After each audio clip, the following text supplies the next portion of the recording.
Le fait accompli, en colère, parce qu'on est en 2023, le Sénégal trône au sommet de l'Afrique aujourd'hui, et ce qui vient de se passer est inadmissible.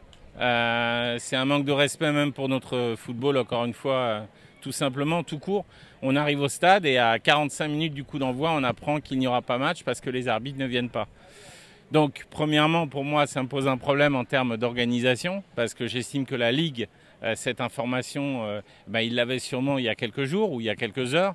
Et donc, il faut savoir quand même que lorsqu'on organise un match comme celui-là, c'est des frais qui sont engagés par les deux clubs. Donc ça, c'est la première problématique que ça pose.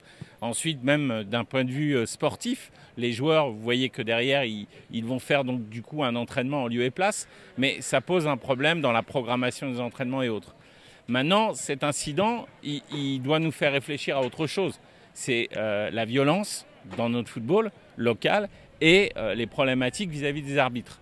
Moi, je regarde ça depuis des années avec la même posture. Mes collaborateurs le savent au club. Il y a eu encore une personne du staff féminin qui s'en souvient dernièrement. Je ne veux aucune contestation vis-à-vis des arbitres. Salam en arrivant au stade et à la fin du match, on les remercie. Voilà. Pourquoi? Parce que d'abord, c'est des êtres humains. C'est des êtres humains qui ont le droit de se tromper comme nos joueurs, comme nos entraîneurs également. Premier appel. Deuxième chose très importante, on est dans un championnat où l'enjeu il est purement sportif. Il n'y a pas d'enjeu économique dans notre championnat. Il n'y a pas de droit télé et si on est relégué, il y aura moins de droits télé. Il n'y a pas tous ces enjeux-là. Donc on est uniquement sur un enjeu sportif. Donc il est quand même possible qu'on arrive à jouer des matchs avec un niveau d'engagement, mais avec un respect des règles, un respect du fair play, un respect de l'arbitrage.